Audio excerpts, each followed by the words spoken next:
suspender el proceso y entonces el Tribunal Electoral dice, pues envía todos los nombres que ya tengas a el Senado para que pueda hacer una insaculación de acuerdo con la Constitución. Envía los nombres. En el caso de las mujeres, casualmente envía exactamente los nombres para que no haya insaculación. O sea, como, bueno, eran 3,000, y entonces cómo pasaron de 3,000 a el número que enviaron. Y luego después esto que comentó ayer el senador Fernández Noroña, de que no solamente les mandaron una cosa, sino de acuerdo con su dicho, después empezaron a enviar otros nombres. Entonces, totalmente irregular. Pero lo importante es que finalmente el proceso tiene su certidumbre jurídica y continúa. Y que van a aparecer en la boleta de elección pues los nombres de la Comisión del Poder Judicial, ahora a través del proceso de insaculación del Senado, los nombres de que la Comisión del Legislativo seleccionó y los nombres que seleccionó la Comisión del Ejecutivo. Entonces el proceso sigue y el INE pues ya tendrá que seguir informando a partir de la publicación de estos nombres o de la entrega de estos nombres al INE, cómo continúa todo este proceso y también los lineamientos para ver, por ejemplo, quién puede convocar al voto, cuáles son los mecanismos de difusión de los candidatos y candidatas a los distintos puestos de elección. Todos esos mecanismos pues ya ahora a partir de febrero le corresponden al Instituto Nacional Electoral.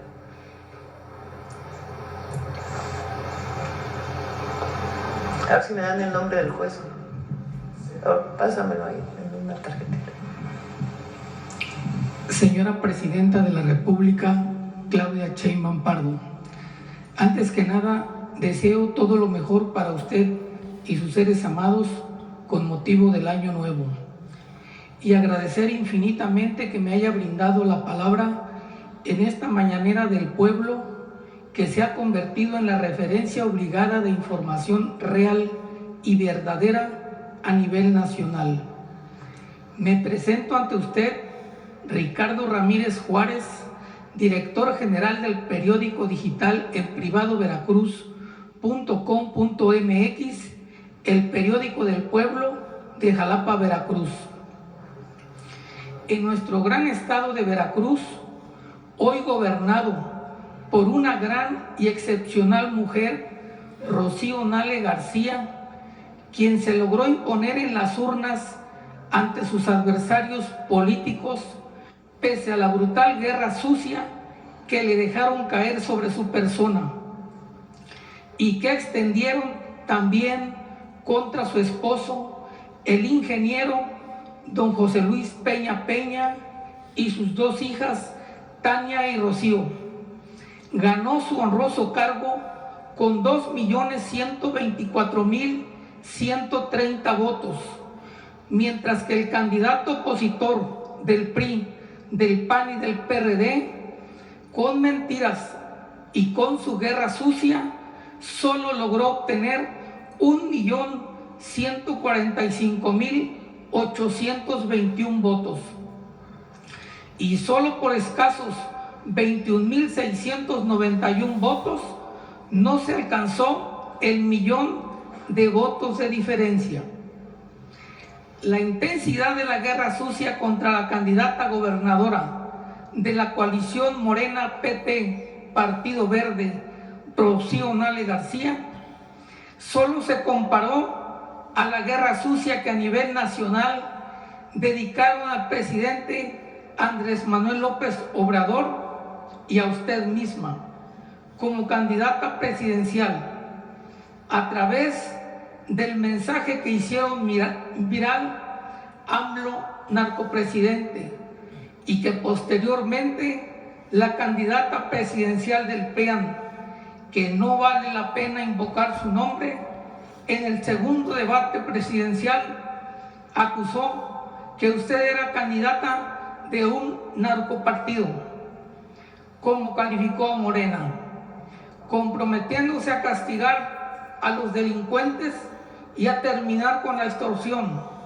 sin tomar en cuenta que su hermana, Jacqueline Maldinari Gálvez Ruiz, Por esa fecha llevaba casi 12 años de encarcelamiento en el penal de Santa Marta por el delito de secuestro, aunque finalmente el 29 de octubre del 2024 la Sala Especializada del Tribunal Electoral del Poder Judicial de la Federación confirmó que la candidata presidencial del PRIAN incurrió en calumnia al referirse a Morena como narcopartido en el segundo debate presidencial, por lo que ordenaron imponer las sanciones correspondientes sin que se diera detalles de la misma hasta la fecha.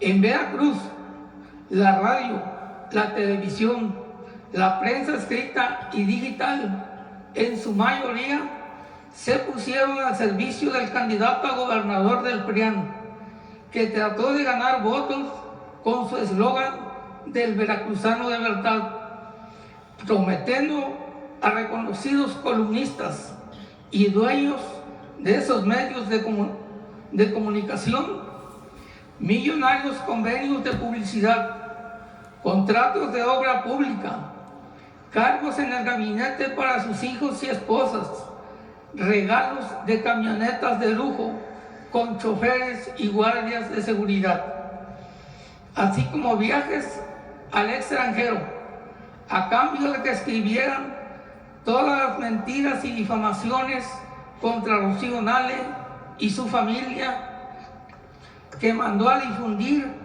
a través de un testaferro de nombre Arturo Castañeco Curiel, quien ha sido denunciado por la gobernadora de Veracruz, Rocío Nale, por diversos delitos, denuncia que hasta la fecha se mantiene vigente. El periódico digital en privado veracruz.com.mx, que encabezo, seguía el camino marcado por el presidente Andrés Manuel López Obrador, el de las definiciones, contestando puntualmente cada mentira difundida por la prensa al servicio del candidato a gobernador del PRIAN en Veracruz, al grado que en una conferencia mañanera del presidente AMLO en la ciudad de Veracruz expuse el tema y cité a los medios que encabezaban una campaña negra contra el presidente Andrés Manuel y contra el gobernador Cuitláhuac, cuyo objetivo, según ellos, era quitarle votos a usted como candidata presidencial y a Rocío Nale como candidata a la gubernatura, teniendo al frente de esta guerra sucia al periódico Notiver de la ciudad de Veracruz. Ahora, a 2 meses de haber tomado posesión, que este día se cumple como la primera mujer gobernadora de Veracruz, Rocío Nale García, tengo información que el ex candidato a gobernador del PRIAN, molesto porque en mis columnas nunca puse su nombre ni su eslogan de campaña con el que intentó ganar votos, el de veracruzano de verdad, ha ordenado al grupo de matones a su servicio para que acaben con mi vida, con 3 objetivos. El primero, para paliar su rabia y su impotencia por haber perdido la gubernatura en el 2018 frente a Cuitláhuac y en el 2024 frente a Rocío Nale García. El segundo, para castigar al de La Voz por haberme atrevido a publicar su apodo, que en esta tribuna me voy a permitir no mencionar por respeto a su investidura presidencial en plena campaña electoral, y la lista de millonarias propiedades que adquirió en su tiempo de senador de la República del PRI, en el que ostentó el cargo de presidente de la Comisión de Presupuesto, inmuebles que inscribió en el registro público de la propiedad a nombre de su pareja sentimental Brenda Ibarra, como 30 residencias suntuosas en Jalapa, Coatepec, Perote y Ciudad de México, destacando la millonaria mansión de Punta Tiburón del municipio de Alvarado, donde tiene su residencia marital, siendo el tercer objetivo de su siniestro plan criminal acusar con su grupo de columnistas y periodistas que tiene bajo su patrocinio hasta la fecha de ingobernabilidad y de imparable violencia contra los periodistas en Veracruz y en México, ocultando en todo momento que la orden de asesinar al de la Voz salió del mismo José Francisco Yunes Zorrilla. Porque como buen conservador, tal como los calificó el presidente Andrés Manuel López Obrador, aparte de hipócritas, corruptos y rateros, yo agregaría asesinos y represores, virtudes siniestras con las que lograron mantener los más de 39 años de gobiernos neoliberales en el país, con brutales asesinatos como el del ex candidato presidencial del PRI, Luis Donaldo Colosio Murrieta y Carlos Alberto Madrazo, y sonados encarcelamientos como el de Joaquín Hernández Galicia, entre otros, culpando de este crimen, en caso de materializarse, a la falta de capacidad y de gobernabilidad de nuestra mandataria estatal, Rocío Nale García, y a usted misma como presidenta de la República. Ante esta amenaza real que pesa sobre mi persona, lo único que pido de manera respetuosa a usted es que se investigue y se responsabilice de este hecho en caso de ocurrir este crimen al señor José Francisco Yunes Zorrilla, ex candidato a gobernador del PRI, del PAN y del PRD. Aclarando, mi señora presidenta, que no vengo a solicitar protección policíaca personal, porque creo con firmeza que la seguridad ciudadana que brinda el Estado mexicano es y debe ser igual para todos en general, y que la muerte es parte de la vida misma, venga de donde venga y ocurra cuando tenga que ocurrir. Como periodista del pueblo, decidí tomar partido por los candidatos del pueblo postulados por la coalición Morena, PT y Partido Verde, consciente del riesgo que esta decisión implicaba.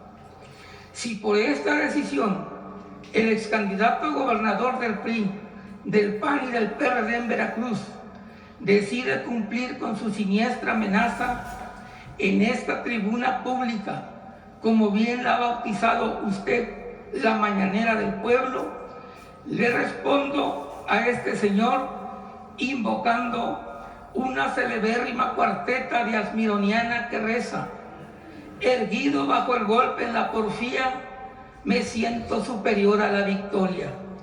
Tengo fe en mí, la adversidad podría quitarme el triunfo, pero no la gloria. Agradezco a usted y a su alta investidura presidencial que me haya permitido exponer esta situación que para mí era urgente y prioritario dar a conocer de manera pública en esta mañanera del pueblo. Muchas gracias y que Dios la bendiga. Finalizo reiterando lo que 35.924.519 mexicanos pensamos al momento de acudir a las urnas el pasado 2 de junio para votar por usted. Es un honor estar con Claudia hoy. Gracias. Muchas gracias. De todas maneras, qué bueno que haces esta denuncia aquí en la mañanera del pueblo, pero es importante que podamos estar cerca de ti. Entonces, si nos lo permites, pues que Paulina se acerque ahora contigo, terminando la mañanera, para poder platicar y agradecer que hagas esta denuncia, pero siempre nuestra obligación es, frente a un posible riesgo de un periodista, siempre la protección, y para eso está el mecanismo. En otro tema, señora Presidenta de México, Claudia Nada más Sheinbaum. un favor, que seamos breves porque hay Sí. dos compañeros. A nombre de la emblemática zona indígena de Papantla, el corazón del Totonacapan, la tierra de los mundiales voladores que en la reciente Feria Internacional de la FILU en Madrid acompañaron a nuestra señora gobernadora Rocío Nale a promover el turismo para poner a Veracruz de moda, donde obviamente se impusieron con sus participaciones a pesar de que no pudieron surcar por los aires, desafiando la fuerza de la gravedad, la tierra de la aromática vainilla que no solo perfuma a Papantla sino al mundo entero, la tierra de la joven indígena Ángela Olazarán Laureano, ganadora del premio de la mejor estudiante del mundo, reconocimiento ganado apenas el año pasado cuando cursaba el tercer año de preparatoria del CONALEP de Papantla, y quien apenas este jueves 30 de enero se confirmó la aprobación de nuestros diputados locales de Veracruz para entregarle el Premio Estatal de la Mujer 2025. Me permito hacer a usted en este año dedicado a las mujeres indígenas del país la petición respetuosa para que usted, como una mujer científica y como nuestra Presidenta de México, autorice la creación del Instituto Politécnico Nacional Campus Papantla con todas las carreras universitarias presenciales. El ambicionado proyecto universitario tiene toda la viabilidad del mundo. El gobierno municipal de Papantla adquirió para esta universidad un terreno de 25 hectáreas, construyó una moderna carretera y un puente para acceder al predio. El Instituto Politécnico Nacional construyó 4 o 5 edificios. Sin embargo, por razones de cambio de gobierno federal y estatal, lo que sería el Instituto Politécnico Nacional Campus Papantla solo se convirtió en un centro de innovación e integración de tecnologías avanzadas, y las pocas carreras que se imparten son en línea, por lo que la plantilla escolar y docente es escasa y los grandes edificios lucen vacíos como elefantes blancos. A nombre de miles de mujeres indígenas de Totonacapan, de la sierra, del llano y de la costa de Papantla, solicito a usted de la manera más respetuosa para que nos ayude a que se autorice el Instituto Politécnico Nacional Campus Papantla, que tiene listas 25 hectáreas y gigantescos edificios para convertirse en la universidad más importante del norte e inclusive de todo el estado de Veracruz. Los astros se alinean para que esta justa petición de nuestras niñas y jóvenes indígenas se haga realidad, pues hoy no solo tenemos a una científica como nuestra Presidenta de México, Claudia Sheinbaum Pardo, quien en solo 4 meses ha logrado imponer su nuevo estilo de gobierno, cercano al pueblo y pendiente de sus necesidades, tal como se comprometió en campaña para consolidar el segundo piso de la Cuarta Transformación que inició nuestro querido presidente Andrés Manuel López Obrador. Y en Veracruz también tenemos a una gran mujer como nuestra gobernadora, Rocío Nale García, quien ha dado excelentes resultados a solo 2 meses de haber iniciado su gobierno en beneficio de miles de jóvenes y de veracruzanos en general.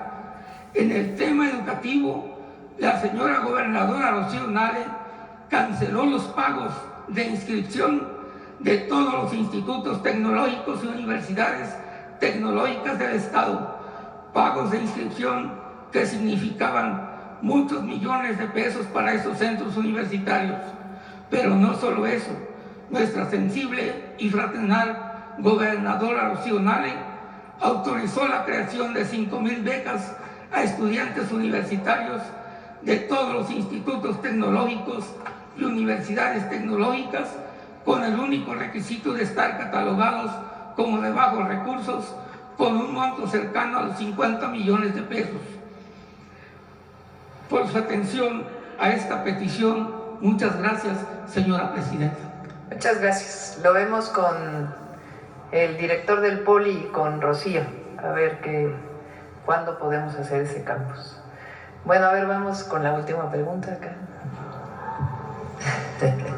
Gracias, buenos días. Ana Grimaldo de Capital 21, dos preguntas rapidísimas. Preguntar si la Secretaría de Mujeres está trabajando directamente con autoridades de migración o directamente con niñas y mujeres para garantizar un trato digno para aquellas migrantes que lleguen a México provenientes de otros países o que sean deportadas de Estados Unidos. Migración tiene no solamente la relación con todas las secretarías del Gobierno de México, sino que en los centros de atención, en los 10 centros de atención, hay una representación de la Secretaría de las Mujeres, igual de Secretaría del Trabajo, es decir, hay representaciones diversas, además de la responsabilidad de mantener el centro de atención del gobierno.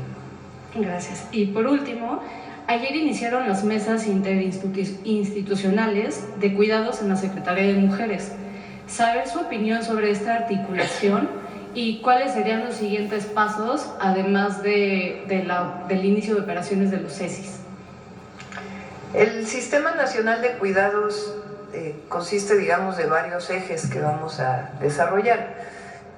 Uno, hay muchas acciones que hace el gobierno que deben ser incorporadas a este Sistema Nacional de Cuidados. Por ejemplo, la propia pensión adulto mayor puede considerarse parte del Sistema Nacional de Cuidados. ¿Qué es el Sistema Nacional de Cuidados? ¿O por qué se forma? El objetivo es que las mujeres que siempre nos hemos dedicado a los cuidados podamos tener una actividad fuera del hogar a partir de que el Estado asume una serie de responsabilidades compartidas, además de la responsabilidad que tiene que hacer la pareja.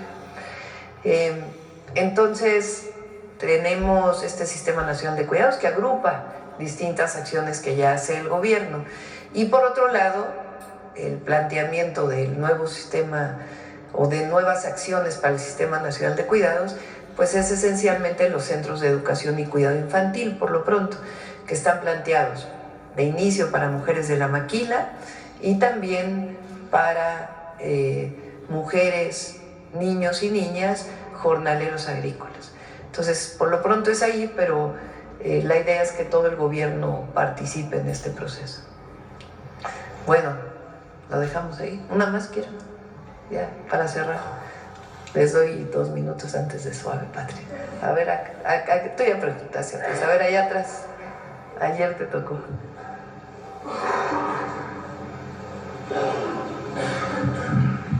Gracias, presidente. Buenos días. Judith Sánchez Reyes, de Perspectivas MX. Preguntarle sobre esta situación que está sucediendo en algunos institutos nacionales de salud.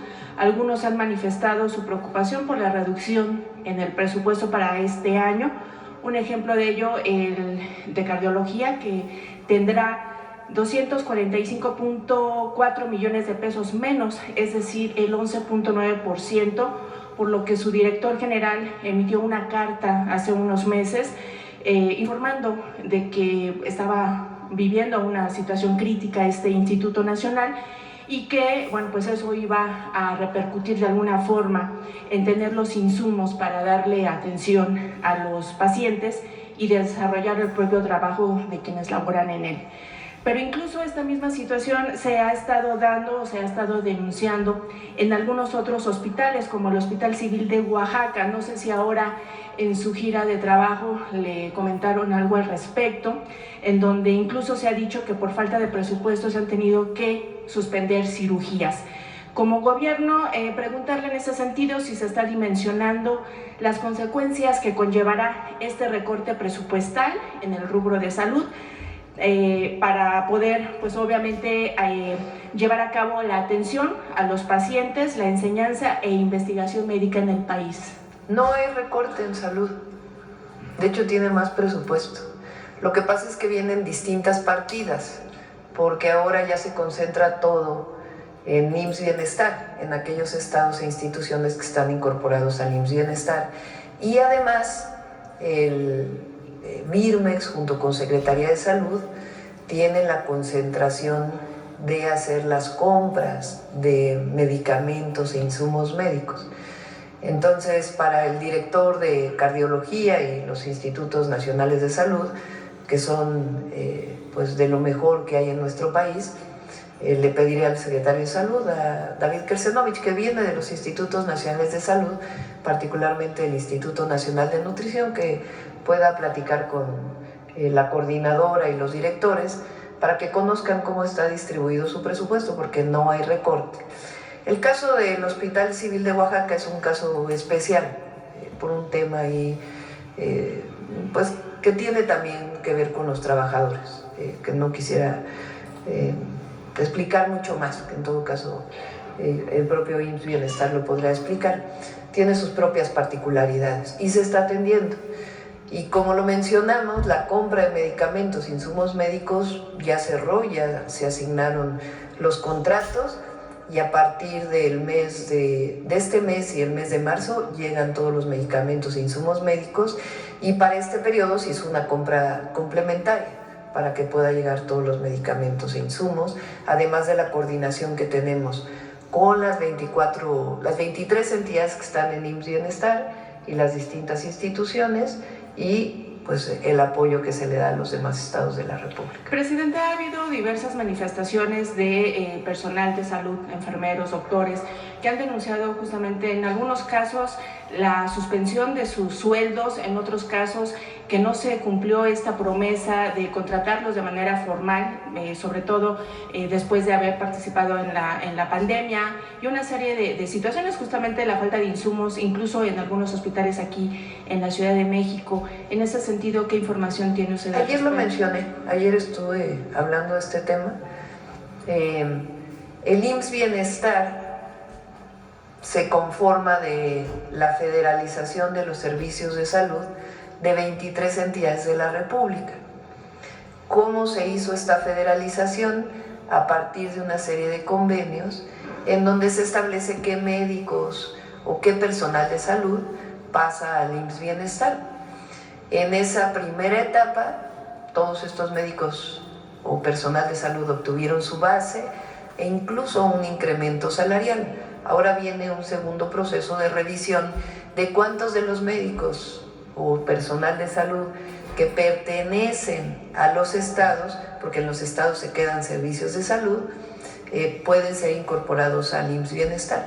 Y se está en ese proceso y trabajando con todos los gobernadores para que haya recursos suficientes para poder pagar en tiempo y forma a todo el personal. Entonces, no hay ni recorte de presupuesto, ni abandono al personal de salud, sino sencillamente el fortalecimiento del IMSS Bienestar en este proceso continuo de su mejora.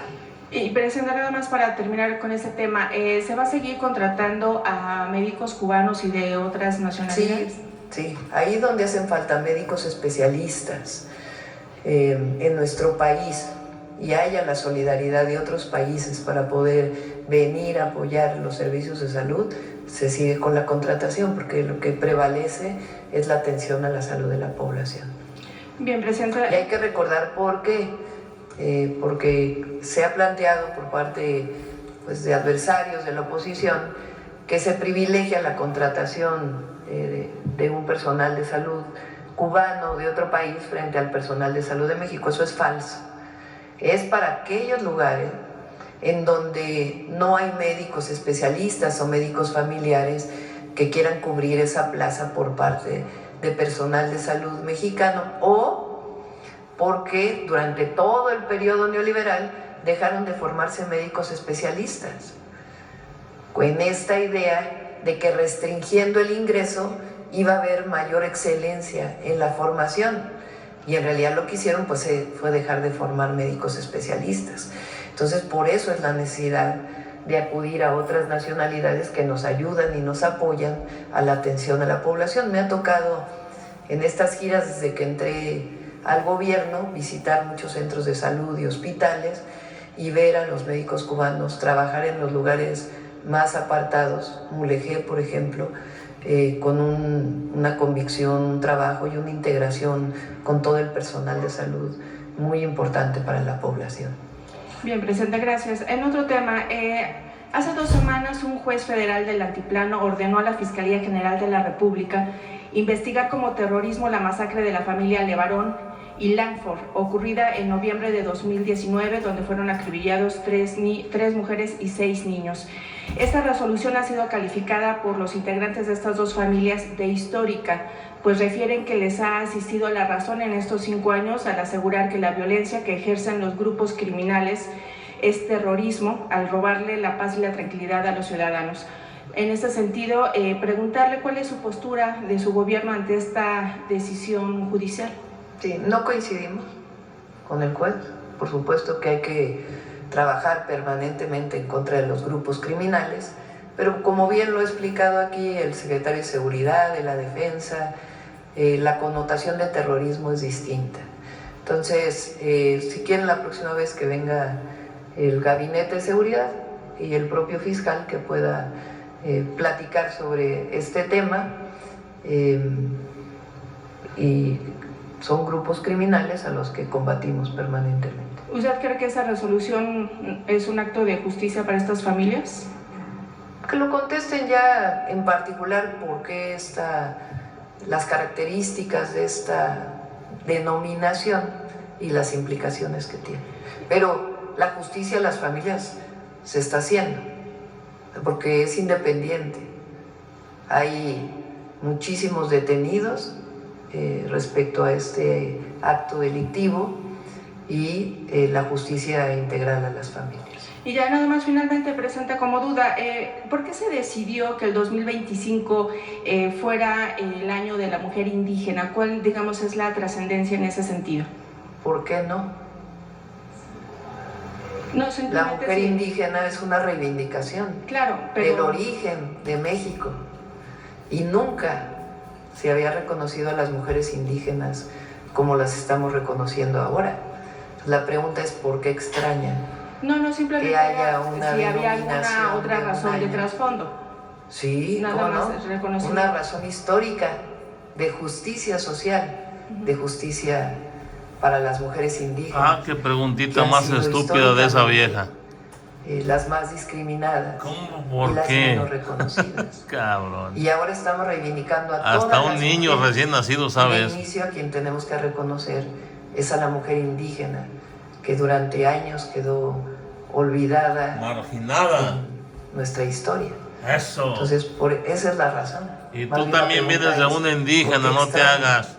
Que nombremos a 2025 Ay, año de la reporteritas. mujer indígena? No, fue extraña esa presentación, simplemente el saber si había, además de ese reconocimiento que usted ha venido manifestando, había alguna otra razón, simplemente. Sí, no es Gracias. necesaria otra razón. La razón de la reivindicación de las mujeres indígenas es suficiente.